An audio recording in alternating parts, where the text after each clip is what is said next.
Sejam bem-vindos a mais um episódio de Cravo e Crimes, mais um podcast sobre True Crime, por que não? Eu quero pedir mil desculpas, primeiramente, por não ter gravado esses últimos tempos. O meu computador pifou, ele começou a ligar e desligar sozinho. Depois de um tempo ele não ligou mais. E isso eu tava me escrevendo um episódio, na verdade tava escrevendo esse episódio que tá saindo pra vocês agora, nesse domingo. E ele simplesmente parou de funcionar. E aí eu levei pra consertar e eles falaram que era um problema na placa-mãe e eu tive que trocar a placa-mãe do meu computador.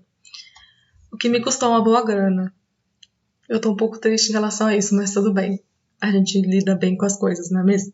Então eu queria pedir desculpa pra vocês por não ter postado nada durante esse tempo que eu fiquei sem computador. Eu queria muito ter postado esse episódio logo pra vocês, mas infelizmente não deu pra postar mesmo, de coração. Não consegui postar porque eu tava sem meu computador mesmo.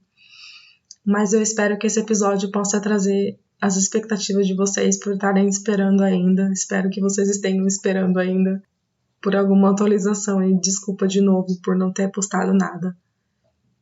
E essa é a segunda vez que eu tô gravando isso aqui e espero que dê certo, porque senão eu vou ficar muito frustrada. Então vamos ao episódio de hoje.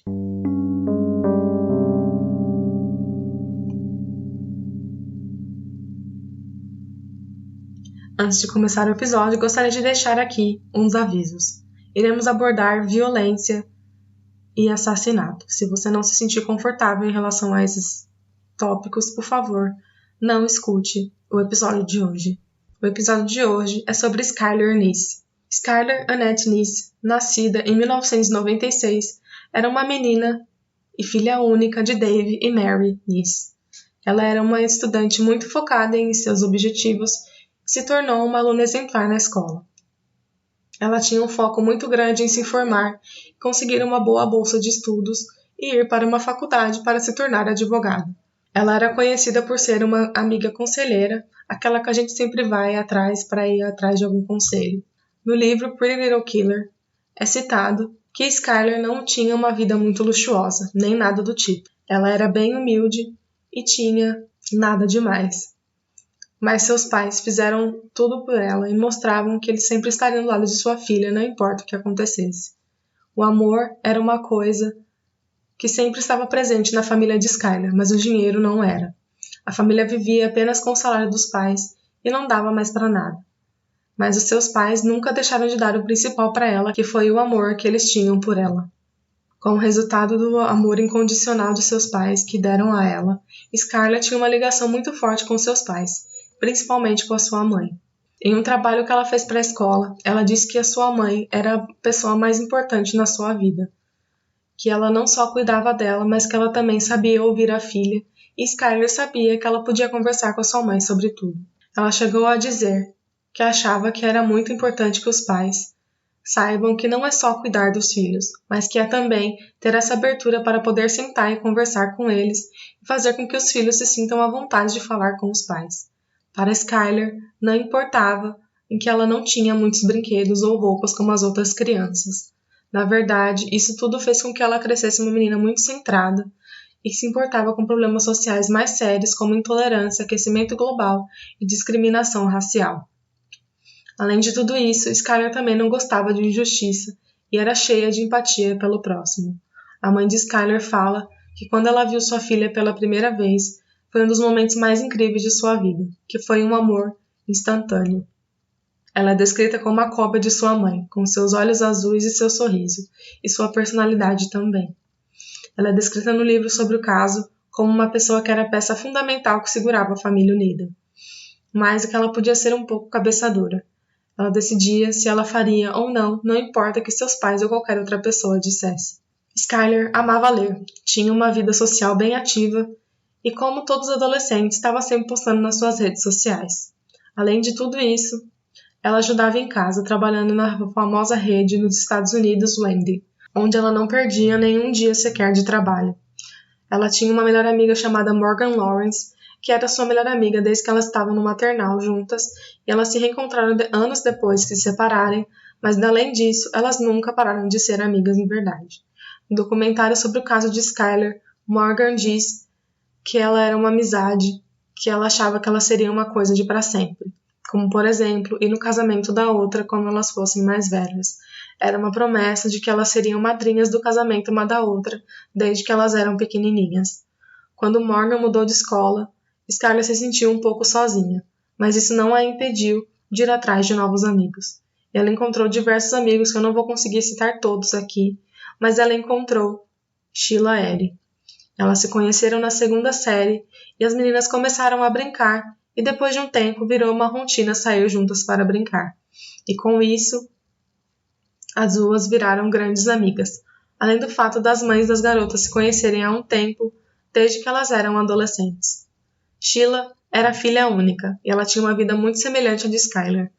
Por ser uma menina que não tinha muitas regalias desde pequena, e seus pais tiveram que lutar muito para conseguir chegar aonde chegaram. Quando Sheila tinha apenas 2 anos de idade, o pai dela sofreu um acidente grave de carro e acabou ficando de cama após sofrer um grande dano cerebral. Sendo assim, a mãe de Sheila teve que se virar como praticamente uma mãe solo para conseguir sustentar a família. Ela trabalhava e estudava para dar um futuro melhor para sua filha. Mas mesmo tendo uma vida difícil e tendo praticamente as mesmas condições que Skylar, a personalidade das duas era bem diferente. Sheila era conhecida por sempre querer ser o centro das atenções. Mas além disso, a mãe ainda dizia que ela era muito amigável e muito sociável. Mas de acordo com os vizinhos, a situação não era bem assim dentro de casa. Os vizinhos sempre ouviam Sheila brigar com a sua mãe, mas não eram brigas que a gente está acostumado a ter com as nossas mães. Eram gritos e ameaças de bater nela. E ela também não tinha um bom relacionamento com seu pai. Perto da casa da família Nice, havia uma outra garota que estava crescendo e irá se tornar uma pessoa muito importante para o nosso caso de hoje. Rachel Schoff e era filha única de um comerciante e de uma mãe que ficava em casa para cuidar dos seus filhos. Depois que a loja de seu pai fechou, seus pais acabaram se divorciando quando Rachel tinha apenas 4 anos de idade. Rachel é descrita como uma garota que era a primeira a defender qualquer pessoa e não deixava ninguém fazer maldade com os outros. Como adolescentes, chegou a era dos celulares, e Skylar e Sheila começaram a conversar e mandar mensagens uma para outra, sempre que elas não estavam juntas. Então, tirando a família de Skylar, ela tinha 3 pessoas que ela sempre podia contar. Morgan, a sua amiga, um amigo chamado Daniel, e claro, que a gente não pode esquecer de Sheila. Os seus amigos não gostavam muito dela, porque na escola o pessoal ficava falando que Sheila era malvada e controladora. Isso acabou fazendo com que o comportamento de Skylar com seus outros amigos mudasse, e isso fez com que a amizade dela e de Sheila continuasse cada vez mais forte. Quando Skylar e Sheila finalmente conheceram Rachel, elas já estavam no ensino médio, e tudo foi muito rápido. Quando Skylar pôde perceber onde quer que elas estavam, Rachel também estava. O trio ficou conhecido como as 3 mosqueteiras, e como o trio que virava a cara para outros adolescentes na escola. O trio não era muito popular, o que incomodava muito Sheila, porque, como eu falei, ela sempre quis ser o centro das atenções, e vocês sabem como é o ensino médio. Então, ela começou a usar a sexualidade dela e o fato dela começar a usar drogas para tentar ter conexões, mas isso nunca parecia ser o suficiente. Ao contrário de Rachel, que era rodeada de amigos de infância, já que ela via naquela escola fazia muito tempo. Quando elas viraram amigas, elas se tornaram inseparáveis. Era a morena, a ruiva e Skylar, a garota linda dos olhos claros. Mesmo que o desejo de serem populares e terem o desejo de alguma coisa empolgante no ensino médio acontecesse com elas, o relacionamento foi marcado por muita tensão, desconfiança e brigas entre elas. Durante 2 anos, Skylar deve ter achado que a recompensa social valia o drama que acontecia de vez em quando. Ela não se incomodava com as disputas de 2 contra 1 que podiam ocorrer entre as 3 amigas, ou tolerava os problemas para se divertir e festejar. E foi o maior erro que ela cometeu. No momento em que se tornaram adolescentes e entraram no ensino médio, o relacionamento com Sheila e mais tarde Rachel passou a dominar seu mundo. Os amigos de Rachel disseram que Sheila parecia estar tendo controle sobre Rachel. Disse que poderiam ver o efeito ruim que Sheila tinha sobre ela. Os amigos de Skylar também expressavam seus sentimentos e ficavam igualmente preocupados com Skyler, mas as duas meninas ignoravam as preocupações de seus amigos. No processo, Rachel e Skyler se aproximavam ainda mais de Sheila, até que a amizade delas tornou-se tumultuada, deixando Skyler, a garota estranha, de fora. E com isso, a personalidade de Skyler começou a mudar drasticamente. Ela começou a se tornar uma adolescente cheia de raiva o tempo todo. Quando Skyler estava com raiva de Sheila, como evidenciado em suas frequentes brigas online, e as brigas teriam começado no final do verão de 2011. Na verdade, junho, julho e o começo de agosto podem ter sido o ponto alto do relacionamento entre as três adolescentes, figurativa e literalmente. Teve uma briga que começou no Twitter, e então Rachel chama Skyler para ir na casa dela para resolver as coisas. Quando as meninas chegam na escola, na casa de Rachel, a única coisa que é descrita é que houve muita gritaria e que a mãe de Rachel teve que separar as duas meninas. Tirando as brigas, elas também sabiam se divertir juntas. Teve uma festa do pijama em que elas conseguiram roubar uma garrafa de vodka enquanto seus pais estavam dormindo. Ficaram loucas de tão bêbadas, onde começaram a tirar fotos uma da outra e começaram também a se beijar. Skyler faz parte das brincadeiras de beijar suas amigas, mas suas amigas foram além disso. É descrito que elas começaram a fazer sexo na frente de Skyler e Skyler se sentiu muito desconfortável, mas ela ficou no quarto assistindo tudo.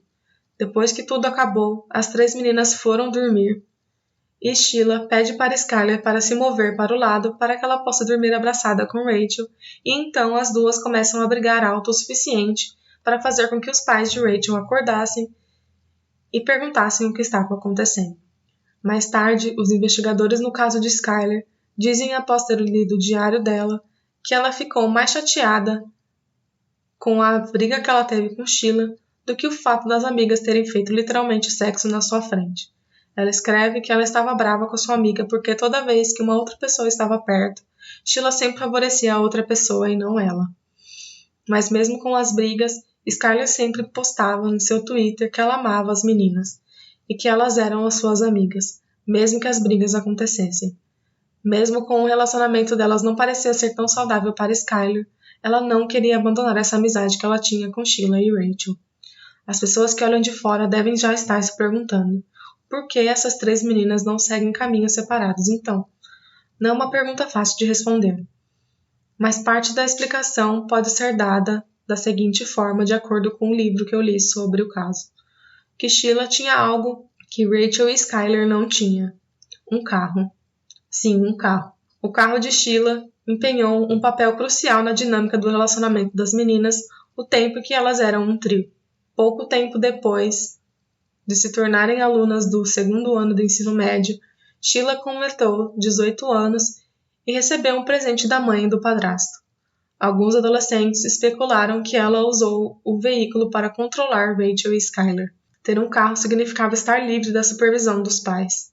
Rachel não tinha um carro porque só conseguiu a carteira de motorista mais tarde, e o pai de Rachel até que planejava dar um carro para ela, mas, uma vez que Rachel começou a agir estranho e muito mal, seus pais se recusaram a deixar ela ter um veículo. Skyler sabia das condições financeiras da sua família, e significava que ela não teria dinheiro para comprar um carro se não fosse por ela mesma. Os pais dela queriam dar um carro para sua filha única, lógico, mas estava além das suas possibilidades financeiras. Possivelmente, por causa desse desejo de independência e sabendo que Sheila tinha um transporte para fornecer, ou um impulso de curar a fratura do relacionamento delas, ou talvez com a base na necessidade de apoio emocional, Skyler começou estendendo a mão para a amizade. Essa relação de amor e ódio, de ida e volta, aparentemente para as duas meninas continuou durante aquele outono. À medida que os tweets de Skyler cresciam cada vez mais negativos. Cada vez o contexto dos tweets falava sobre ciúmes, um relacionamento fracassado e uma triste nostalgia de ficar de fora. Ela tweetou: "A vida seria muito mais fácil se os ciúmes não existissem." Verões passados em Blackville com Sheila, momentos que nunca vou esquecer. Mesmo que ela parecia zangada e magoada, Skyler se sentiu falta da sua amizade e esperava que a situação melhorasse. Ela escreveu: "Aquelas músicas que te lembram como costumavam a ser. Toda vez que vejo pessoas falando sobre como é triste ter seu melhor amigo ir embora, eu fico cada vez mais grata.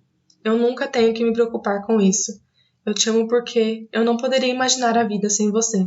Além das brigas serem cheias de gritos, elas começaram a se bater. Vários amigos testemunharam essas brigas. Rachel nunca se envolveu na briga das duas. Na verdade, é dito no livro sobre o caso que ela colocava lenha na fogueira.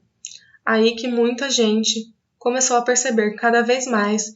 Rachel e Sheila começaram a ficar cada vez mais próximas e não incluíam Skyler muitas vezes em suas conversas. Lógico que Skyler começou a perceber isso e comentou que ela se sentia muito desapontada que sua amiga estava próxima de outra pessoa do jeito que elas eram antes. Ela se sentia quase como uma vela entre o casal. Várias pessoas se perguntavam se existiam alguma coisa mais além da relação de Rachel e Sheila, mas não sabemos ao certo se realmente existia um relacionamento entre as duas ou não. Quando o trio estava junto há pouco mais de um ano, seus papéis foram claramente definidos. Sheila era a líder, embora várias vezes reportava a Rachel, cuja popularidade era maior e aparentemente mais estudantes ricos se abriam para falar com ela. Isso não atraiu Skyler. Ela não buscava riqueza ou status, ela só queria se divertir com suas amigas. Essa atitude despreocupada enfraqueceu seu vínculo com as meninas. Sheila adorava ser líder do bando. Ela se destacava nisso. Com objetivos e sonhos de Sheila se tornavam mais entrelaçados com o de Rachel, ela ficava mais tagarela com Rachel e isso irritava Skyler. Skyler não suportava ser ignorada ou maltratada. Ela estava acostumada a falar o que pensava e ter as suas coisas na própria maneira. E quando a sua amiga não fez isso, ela tinha um acesso de raiva. Às vezes, porém, Skyler baixava a guarda, e quando ansiava por ser aceita e incluída, ela estava perfeitamente satisfeita em ser apenas uma seguidora. Era como se Sheila, aquela que podia ver, estava levando Rachel e Skyler, que eram cegas. Uma coisa que é dita no livro é que Skyler era meio que obcecada pela sua amiga Sheila, que ela começou a alisar seus cabelos para que eles ficassem lisos como a da amiga e pintasse ele de mais escuro, e ela escrevia em seu diário sempre sobre Sheila. Tudo era sobre ela, até mesmo sobre a vida da amiga, ela escrevia em seu diário. E ela esquecia muitas vezes de escrever sobre si mesma. As brigas continuavam acontecendo no decorrer dos tempos. Na verdade, elas foram ficando cada vez mais intensas e frequentes. Talvez isso tenha sido um esforço para testar o controle de Sheila sobre Skyler, ou apenas uma tentativa de envolver Skyler no relacionamento que ela e Rachel podiam ter tido. Teria sido uma ferramenta útil para Sheila. Se Skyler jogasse no mesmo jogo, por assim dizer, ela não ousaria revelar o segredo de Sheila e Rachel. Independentemente disso, algo deu muito errado durante uma viagem que elas fizeram juntas. Sheila e Skyler brigavam há uma semana inteira durante essa viagem. A briga ficou tão intensa que Sheila voltou para casa e disse a Rachel que elas deveriam colocar seu plano em ação. E foram assim que os eventos do caso de hoje aconteceram. No dia 5 de julho de 2012, Skyler voltou para casa depois de um dia muito cansativo, trabalho. É reportado depois que Skyler pulou a janela de seu quarto e saiu pela garagem do complexo do apartamento onde ela morava, indo em direção ao carro sedã cinza na madrugada do dia 6 de julho. Na manhã seguinte, Skyler não foi ao trabalho, que já era uma coisa muito estranha para ela, porque ela era uma menina muito responsável que não faltaria ao trabalho assim. O pai dela encontrou um jeito de entrar no quarto dela e viu que a janela do quarto dela estava aberta e o carregador dela estava no quarto. O pai dela então entra em desespero e informa a polícia, querendo registrar um relatório de pessoa desaparecida. Os oficiais do departamento de polícia da Star City vieram verificar o vídeo de vigilância do complexo do apartamento onde a família Nice morava e encontraram Skyler fugindo pela janela de seu quarto e entrando em um carro na madrugada do dia 6 de julho de 2012, por volta da 00:30. Eles deduziram que não era um caso de desaparecimento, mas que Skyler havia fugido. Como resultado disso, as autoridades não tomaram outras medidas, incluindo emitir um Amber Alert e não agir com base numa dica indicial que mencionava a localização de Skyler na Carolina do Norte. No entanto, o pai de Skyler continuou a afirmar que a sua filha não havia fugido de casa, mas que ela foi vítima de algum acidente ou coisa assim. No entanto, o pai de Skyler confirmou e continuou a afirmar que sua filha não havia fugido e que ela foi vítima de algum acidente ou alguma coisa assim, que ela havia deixado para trás o carregador do celular dela. Sua prima afirmou: Skyler tem muitos amigos e é grande nas redes sociais, mas ela não está online desde que desapareceu. Não havia atividade bancária e o celular dela não estava ligado. A família e os amigos de Skyler imprimiram cartazes de desaparecimento, espalharam por toda a região e pela vizinhança, e até abriram uma página no Facebook dedicada a encontrar a amiga. Mais tarde naquele dia, Sheila ligou para a família Nis. A mãe de Skyler afirmou, dizendo: ela começou a me dizer que ela, Skyler e Rachel tinham escapado na noite anterior e que haviam dirigido por Star City, que elas ficaram chapadas e que as duas meninas depois deixaram Skyler em casa. A história é que elas deixaram Skyler no final da estrada porque elas não queriam acordar ninguém. O que Sheila disse foi que ela e Rachel pegaram Skyler por volta das 11 horas da noite e elas tinham saído juntas para deixar depois a amiga de volta em casa na meia-noite. Mas o que mostra nas filmagens das câmeras de vigilância era uma coisa completamente diferente. As imagens não são tão nítidas assim e mostram Skyler saindo do apartamento por volta da meia-noite e meia e um carro parado a seu lado 5 minutos depois. E Skyler nunca mais foi vista. Rachel não tinha dado nenhuma informação sobre o desaparecimento da amiga porque ela estava viajando para um acampamento de verão católico com a igreja em que ela frequentava. Rumores maldosos estavam circulando pela cidade, como por exemplo, de que Skyler teria ido a uma festa na casa de alguém e deve ter tido uma overdose por heroína, ou que ela tinha conhecido um homem estranho na internet, ou que ela estava envolvida em roubos bancários em cidades rurais. Eram apenas rumores que rondavam pela cidade, mas o policial responsável pelo caso tinha certeza que não tinha acontecido nada com Skyler nesse sentido, que alguma coisa estava errada na história que haviam contado para eles até o momento. Eles não tinham provas de que alguma coisa teria acontecido com Skyler. As esperanças eram de encontrar a garota com vida. 2 dias depois, o público soube do desaparecimento de Skyler por meio de cobertura de televisão, rádio e internet. Com o passar das semanas, a investigação sobre o desaparecimento de Skyler Nis continuou. Os pais de Skyler tinham certeza de uma coisa, de que sua filha não tinha fugido de casa. As lentes de contato estavam em seu quarto. A chapinha, que era uma coisa essencial para ela, porque ela odiava seu cabelo enrolado, ainda estava em seu quarto. O cobertor dela ainda estava em cima da cama. Todas as coisas essenciais, como escova de dente, escova de cabelo, até mesmo carregador de celular, ainda estavam em seu quarto, provando que ela não tinha planos de ir embora de casa. Sheila postou no Facebook: Skyler, volte. Eu sinceramente não sei lidar com a escola sem você. Eu sinto muito a sua falta. O que os pais de Skyler no post comentaram que ela iria voltar para casa e que eles amavam Sheila muito. Felizmente, as mídias sociais ofereceram algumas pistas, já que as 3 garotas eram muito ativas no Twitter e no Facebook. Na tarde anterior ao desaparecimento de Skyler Nis, ela tweetou: cansada de ficar em casa, obrigada entre aspas amigos. Adoro sair com vocês, todos também. No dia anterior, Skyler postou: você nunca faz merda nenhuma. E é por isso que eu nunca posso confiar completamente em você. E com isso, a policial que estava trabalhando no caso achou o comportamento de Sheila Erie suspeito quando ela foi falar com a polícia pela primeira vez. Ela disse: apenas o completo vazio de emoções e não havia absolutamente nada. Era apenas um gelo. O comportamento de Sheila era muito estranho. E eu pensei, se aquela fosse a minha melhor amiga, eu não estaria sentada em casa no Twitter, saindo com meus amigos para me divertir. Eu estaria em casa chorando, procurando por ela. Sheila estava depravada de emoções.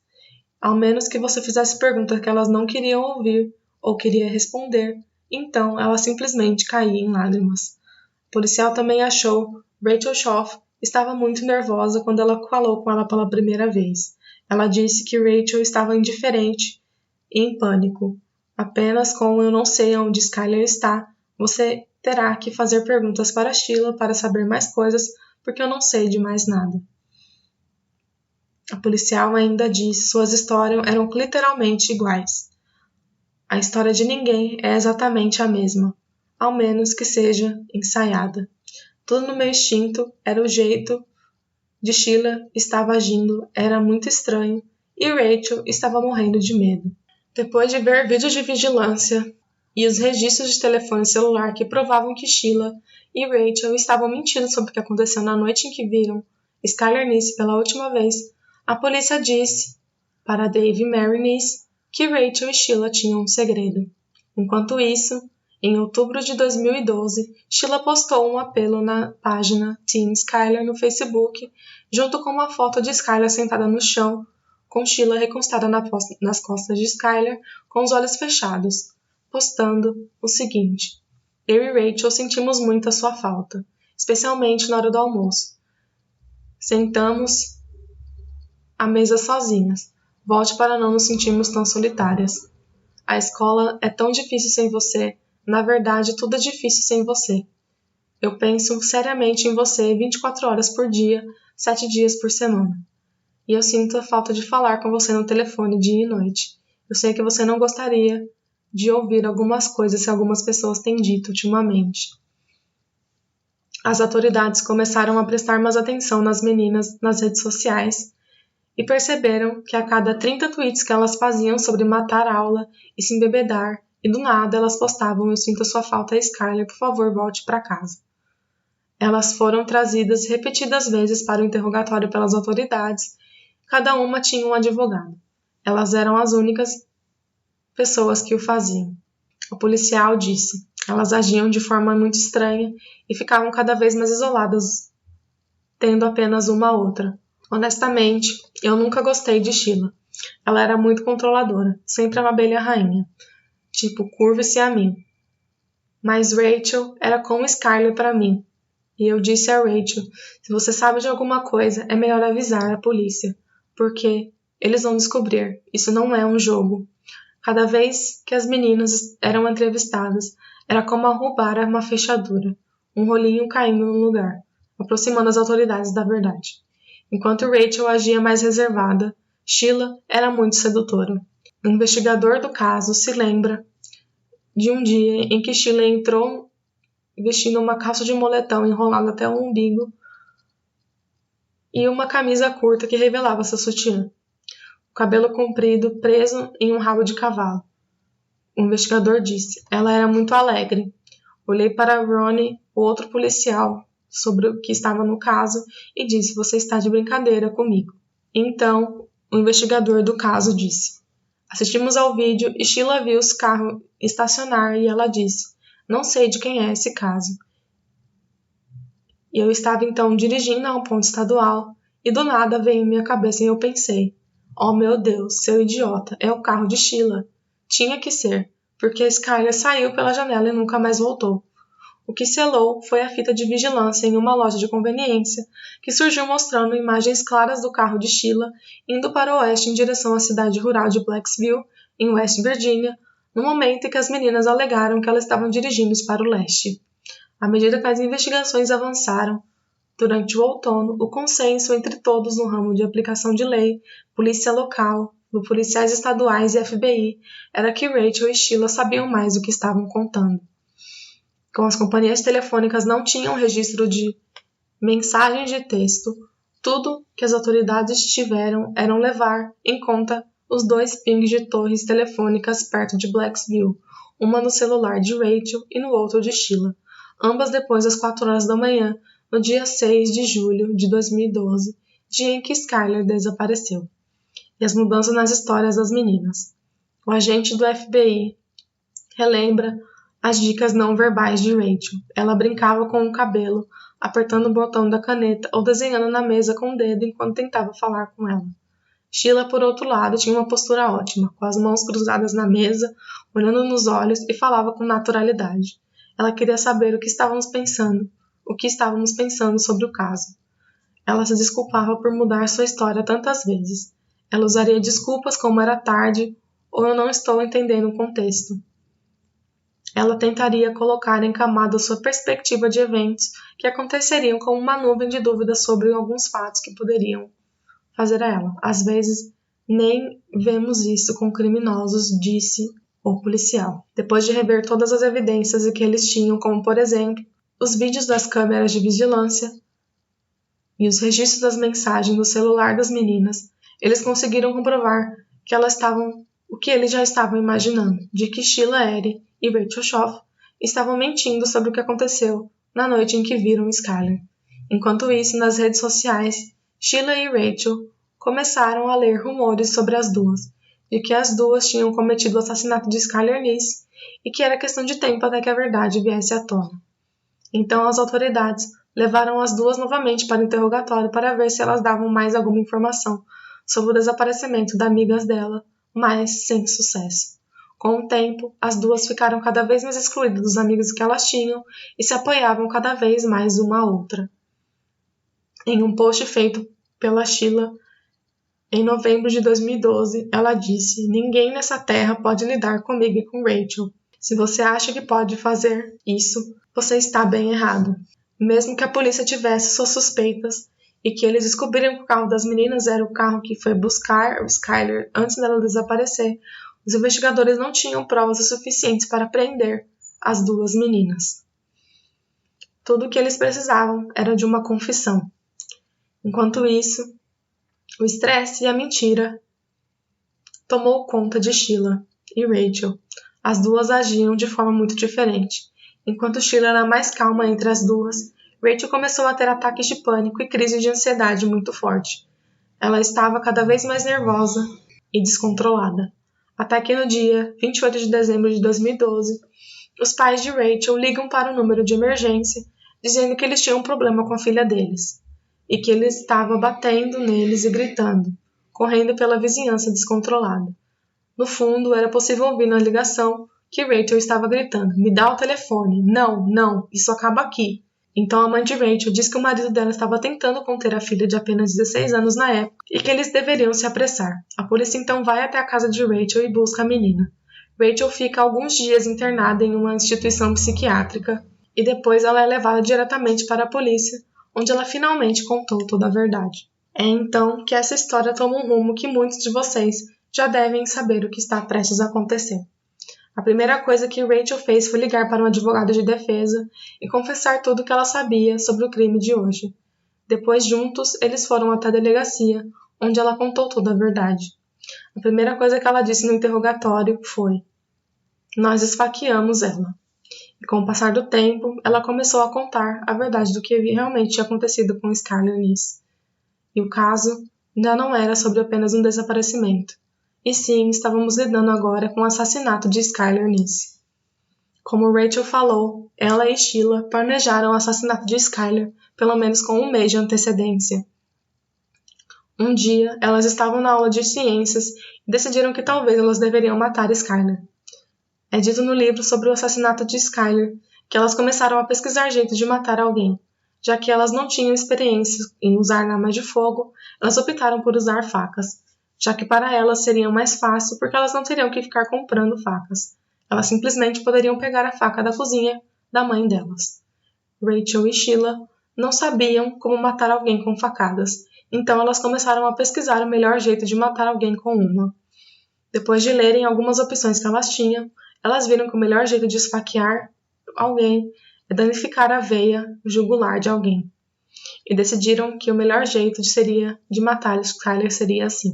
Elas até mesmo chegaram a aprender, na aula de ciências da escola, que a veia jugular era um vaso que tinha um fluxo sanguíneo bem grande e uma grande ferida na jugular poderia ser fatal para uma pessoa.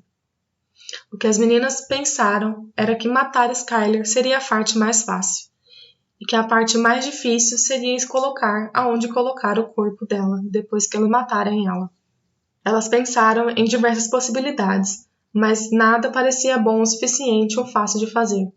Sheila era uma fã de Law and Order e veio a ideia de colocar o corpo de Skylar para os porcos. Aparentemente, isso é uma coisa muito comum de passar em programas de televisão, tão comum assim que apareceu no episódio de CSI e Criminal Minds, porque porcos são conhecidos por ter uma mandíbula muito forte.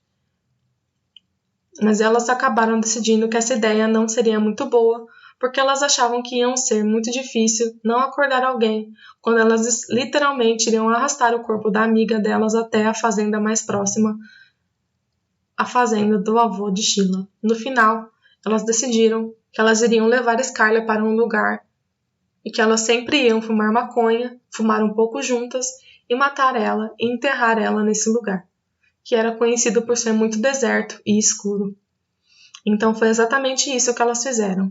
Em um dia, no dia 6 de julho de 2012, elas convidam Skyler para dar uma volta, depois da meia-noite. E nenhuma delas teria dito o real motivo por trás de tudo isso. Elas simplesmente mandam uma mensagem para Skyler dizendo que elas queriam sair com ela, então Skyler faz sempre o que ela fez, ir atrás de suas amigas sempre que elas pediam para sair com ela. Ela então pula a janela de seu quarto e sai rapidamente.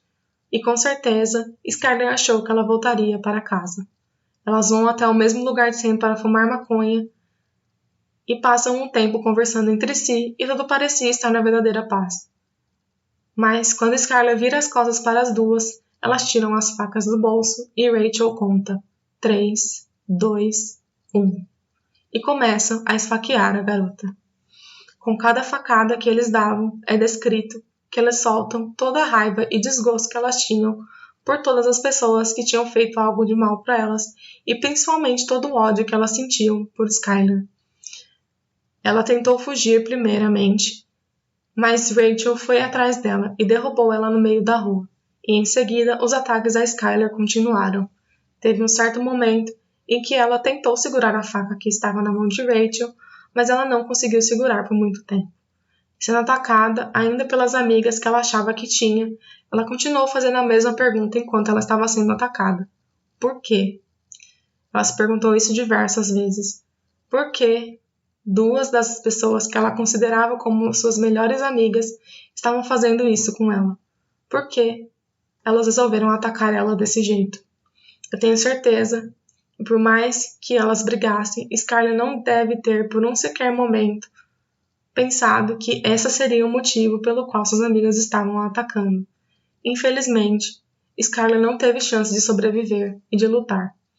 Por mais que ela fosse uma menina forte, era uma luta de duas contra uma. A cada facada que ela recebia, ela ia ficando cada vez mais fraca, enquanto Rachel e Sheila estavam naquele transe frenético de atacar a melhor amiga delas. Enquanto elas finalmente pararam de atacar Skyler, elas ficaram observando ela morrer, até que ela parasse de respirar. Elas ficaram até o último suspiro de Skyler esperando para ter certeza de que ela fosse morta ao final do ataque. Então, elas com a ajuda uma da outra, puxam o corpo de Skyler para fora da rua e tentam enterrar ela, mas o solo era muito rochoso, e mesmo que elas estavam preparadas com uma pá para cavar. Então, elas apenas cobrem o corpo de Skyler com destroços como, por exemplo, pedras, sujeiras e galhos. Quando elas finalmente acham que ninguém poderia achar o corpo de Skyler, elas finalmente voltam para o carro, onde elas já tinham preparado tudo. Papel toalha para se limpar, tiraram a roupa e colocaram as mesmas num saco de lixo. Tudo isso demorou cerca de 3 horas para acontecer. Autoridades depois perguntam o mesmo que Skyler tinha perguntado antes de morrer. Por quê? A resposta que Rachel deu foi a mais simples o possível. Ela respondeu, nós não gostávamos dela. Simples assim. O que mostra aqui o quão frágil a mente das duas eram, simplesmente matar alguém porque não gostavam de alguém, por esse simples motivo. Ela chegou até mesmo a falar que elas não queriam ser mais amigas de Skyler, que esse seria o motivo pelo qual elas teriam feito o que fizeram. Claro que nós todos já fomos adolescentes. E já tivemos aquela pessoa que a gente não gostava no ensino médio. Tudo na adolescência parece ser mais intenso, que realmente é, mas não justifica que elas simplesmente mataram a pessoa que elas consideravam uma amiga, porque elas decidiram que não prestava mais para elas. Acho que já comentamos aqui no podcast que as amizades tóxicas também existem. Assim como vimos no caso de Suzanne Capper, as pessoas das nossas vítimas consideradas como amigas, acabaram sendo as que mataram elas. Acredito que com o mundo de hoje, as coisas fiquem cada vez mais fáceis de percebermos, mas mesmo assim, nós nos deparamos com pessoas tóxicas na nossa vida, tanto no lado amoroso quanto na amizade. Acho que, como podemos perceber, casos de relacionamentos tóxicos são umas coisas bem representadas no mundo do true crime, mas acho importante a gente comentar aqui que também tem um lado tóxico em Rachel e Sheila. Não só pelo fato delas terem matado Skyler, mas lendo o livro sobre o assassinato de Skyler, é possível perceber que elas tinham uma amizade bem tóxica, cheia de brigas e xingamentos, que sempre acabava voltando uma para outra. Mesmo que Rachel e Sheila maltratavam e deixavam Skyler de lado, ela ainda julgava elas como suas amigas. Skyler tinha outros amigos além das duas, mas ela acabou deixando seus amigos de lado para poder passar a maior parte do seu tempo com Rachel e Sheila. É uma coisa que eles abordam até que bastante no livro, e seus amigos dão depoimentos falando que Skyler mudou muito desde que ela ficou próxima de Rachel e Sheila. Ela não gostava mais do seu cabelo enrolado e que ela queria ter um cabelo igual de Sheila. De certa forma, ela ficou obcecada pela amiga, que ela queria ser exatamente igual ela. Infelizmente, Sheila abusou e usou desse amor que Skyler tinha por ela, e se juntou com Rachel, destruindo literalmente a vida que Skyler poderia ter tido.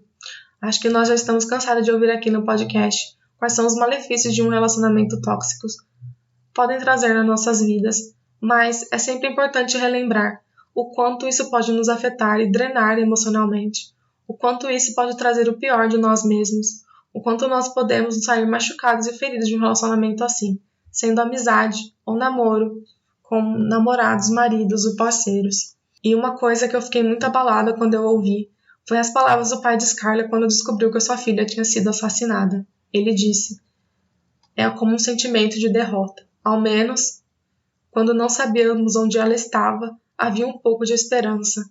Mas agora já não há mais. Quando elas a assassinaram, mataram a nós também. É o sentimento mais triste do mundo."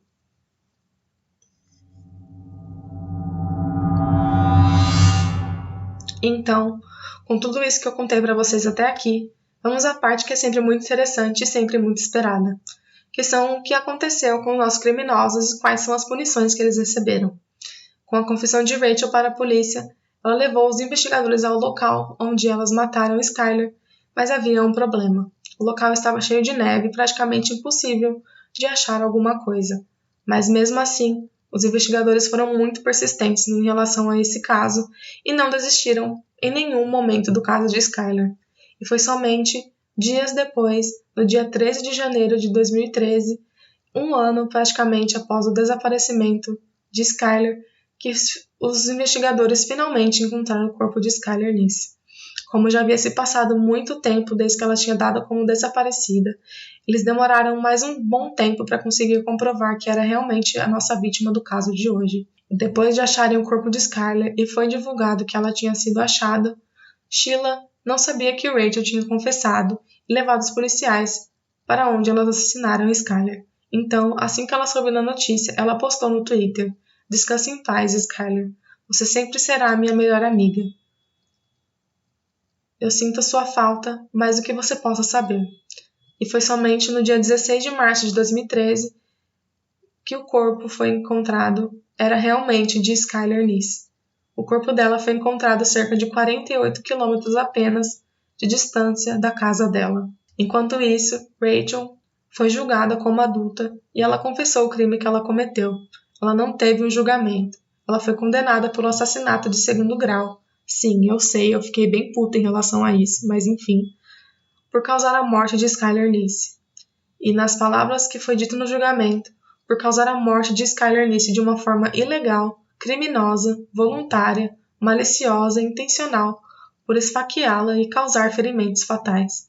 Ela concordou em testemunhar contra Sheila em qualquer julgamento. Em troca, a promotoria, representando o caso de West Virginia, concordou em recomendar uma pena entre 20 a 40 anos em um crime de assassinato de segundo grau. E o estado da Pensilvânia concordou em não processá-la. Após a audiência da confissão, ela foi levada para um centro de detenção. E como foi uma confissão, existiu um acordo e Rachel Schoff recomendou uma sentença de apenas 20 anos para ela. No final, Rachel acabou recebendo uma sentença de 30 anos, com chance de condicional após 10 anos. Na audiência de seu caso, Rachel expressou remorso e pediu desculpas para a família de Skylar, para sua própria família e para Deus, para que ela se arrependesse de tudo que ela fez. A família de Rachel ainda pediu desculpas por meio de uma carta pública.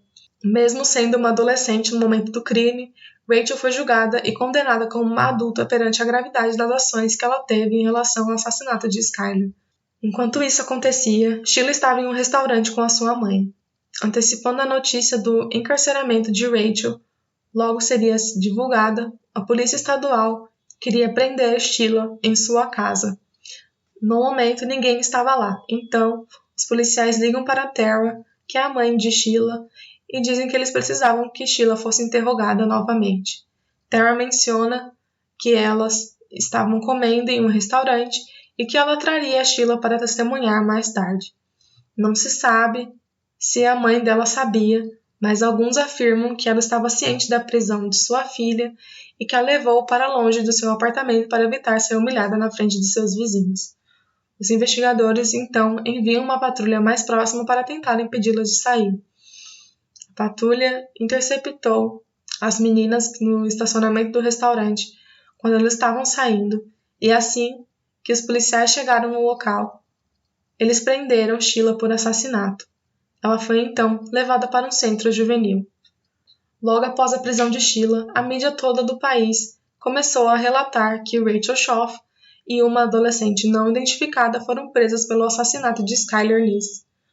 As notícias se espalharam rapidamente pela escola que o Skylar frequentava, onde os alunos, ainda considerados amigos de Rachel, a defendiam das acusações cada vez mais intensas, ficaram chocados quando descobriram a verdade. Se eles não tivessem acreditado antes, a assinatura de Rachel em uma confissão de culpa removeu todas as dúvidas. Embora as autoridades não pudessem nomear Sheila como a sua segunda suspeita, nada impediu que o público deduzisse as suas próprias investigações. Newsball foi o primeiro site a nomear a jovem como Sheila Eddy. Nos fóruns da internet, o nome dela já era bem conhecido. Quase um ano após o desaparecimento de Skylar, os responsáveis agora estavam por trás das grades. Finalmente, em 4 de setembro, Sheila Eddy foi transferida para um status como adulta. Isso significava que as autoridades agora podiam divulgar seu nome. Sua acusação foi realizada no dia 17 de setembro, onde ela se declarou inocente das acusações de assassinato, sequestro e conspiração. O juiz marcou a data do seu julgamento para o dia 22 de outubro. Seu comportamento chamou a atenção. O pai de Skylar, David, que estava no tribunal naquele dia, pensou que Sheila estava sorrindo. Não se sabe se ela estava sorrindo para zombar ou para sinalizar de que estava tudo bem, mas é claro que o seu advogado falhou em ensiná-lo a se comportar adequadamente no tribunal. Ou talvez ele até tivesse ensinado ela, mas Sheila, como uma garota de 17 anos, ficou arrasada com a situação e não sabia como reagir.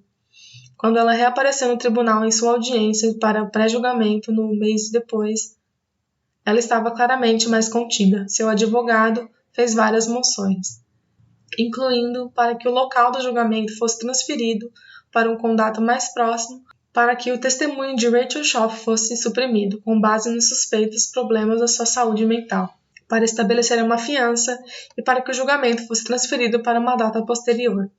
O juiz negou a maioria dessas moções, mas concordou em mudar a data do julgamento para fevereiro de 2014, com a audiência de pré-julgamento a ser realizada antes disso. À medida que aproximava a audiência de pré-julgamento de Sheila, em 24 de janeiro, começaram a circular rumores na internet de que Sheila iria jogar a toalha e se considerar culpada. A audiência foi transmitida ao vivo na internet, e assim que ela entrou no tribunal, os rumores foram confirmados. Em total contraste às aparições anteriores no tribunal, Sheila começou a chorar assim que se sentou, antes mesmo de começar o julgamento. Frequentemente, ela se apoiava em seu advogado em busca de apoio. Se ela não havia percebido isto antes, ela sabia que o seu fim estava por perto. O advogado de Sheila explicou no tribunal que depois de examinar minuciosamente todas as evidências, ele não conseguiu apresentar uma defesa razoável para contestar a força do esperado testemunho de Rachel Shaw. Notavelmente, mas tipicamente, Sheila não se desculpou. Ela apenas transmitiu por meio das palavras do advogado que a família Eyre reconhece a tristeza da família Miss. Ela não fez nenhuma declaração e a maioria das suas respostas foram sim senhor ou não senhor. A única coisa em que ela falou foram as seguintes palavras, que era qual era seu nível de escolaridade. Ela fez absolutamente o mínimo. Em troca de uma confissão de culpa, a promotoria concordou com uma sentença de 15 à prisão perpétua, e a Pensilvânia concordou em não processá-la. Após o julgamento, Dave Nice jurou que estaria em todas as audiências de liberdade condicional para garantir que Sheila nunca mais fosse libertada. A audiência da sentença de Rachel começou no dia 2 de fevereiro. Ao contrário de Sheila, ela se esforçou um pouco para melhorar sua aparência. Rachel parecia ter caminhado pelo inferno, pálida e inchada. Ela se desculpou pessoalmente com a família Nice e chorou quando os detalhes dos momentos finais de Skyler foram descritos pela promotoria e quando a tia e o tio de Skyler testemunharam. Ela parecia não chorar por si mesma e aceitou sua sentença, 30 anos por homicídio em segundo grau, com uma expressão pálida no rosto, mesmo que ela negasse o pedido de que ela fosse condenada como uma menor, que implicava que ela havia sido totalmente responsável pelo crime que ela cometeu. Não que isso fizesse diferença para a família de Skyler, pois nenhum remorso da parte de Rachel poderia trazer a filha deles de volta. Como a tia de Skyler, Carol, testemunhou, e espero que você realmente se arrependa do que fez, mas nunca nos fará se sentir melhor. Por um comportamento impecável, Rachel poderá ser libertada em 10 anos.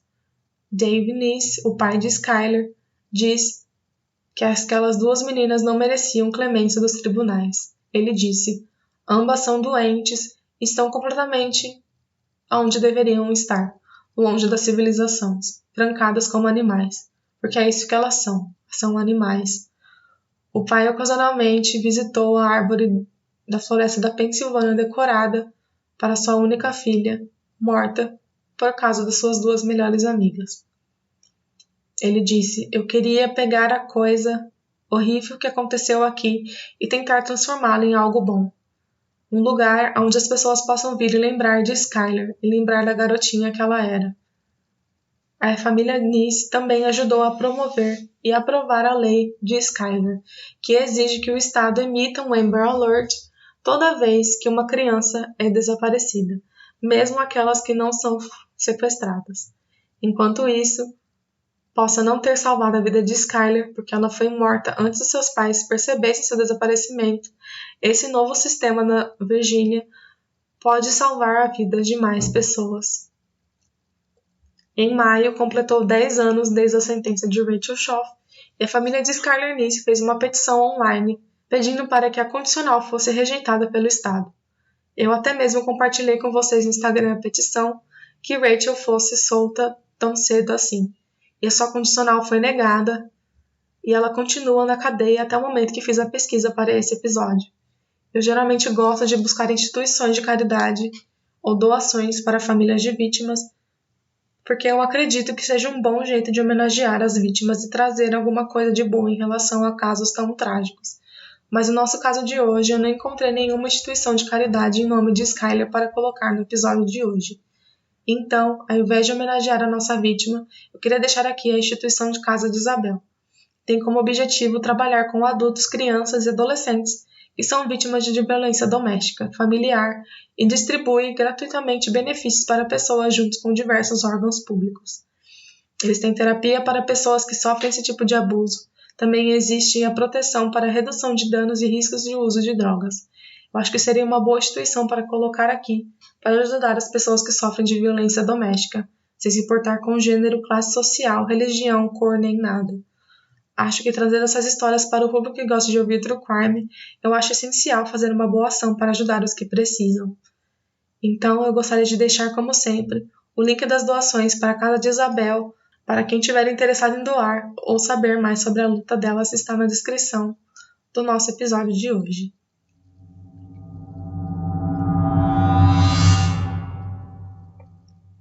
Então é isso, eu espero que vocês tenham gostado do caso de hoje. Esse é um caso bem conhecido, mas eu sempre tive muita vontade de falar sobre ele.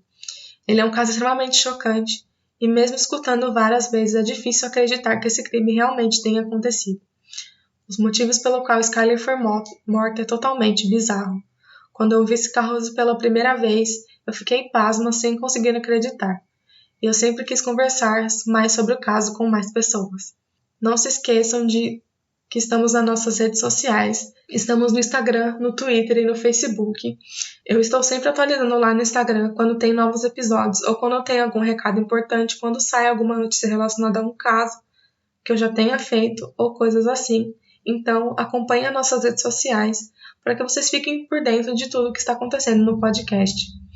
Outra coisa que eu queria deixar aqui, como sempre, são os links de sugestão de casos. Por enquanto estou fazendo casos que já estão na minha lista, mas estou sempre aberta a fazer mais casos que vocês tenham desejo de ouvir. Caso vocês tenham algum crime que queiram que eu cubra no podcast, é só mandar o link para mim no cravecrimes@gmail.com ou no link de solicitações que eu deixei já planejado. Uma ideia que eu tive foi trazer um caso conhecido a cada 10 episódios, porque eu acho que você daria uma boa diferenciada no contexto e no conteúdo do nosso podcast. Também me ajuda a trabalhar para ter mais material para vocês. Como eu sempre falo, é muito difícil trazer conteúdo para vocês de casos como esses que têm uma pouca cobertura. Então é um desafio muito grande fazer conteúdo assim. Mas acredito que todas as histórias que eu contei até agora são extremamente importantes para que a gente possa se inteirar mais sobre casos de true crime. Bom, é isso. Espero que vocês tenham gostado do episódio de hoje. Não se esqueçam de se inscrever nas plataformas que vocês escutam, para que vocês não percam mais nenhum episódio do nosso podcast. Compartilhe com seus amigos e parentes para que eles ouçam histórias como essa. Eu estou sempre aberta a conversar com vocês no podcast ou até mesmo discutir um pouco sobre os casos. É isso, se cuidem e até a próxima. Cravos e Crimes é um podcast gravado, escrito, produzido e editado por mim, Gabriela.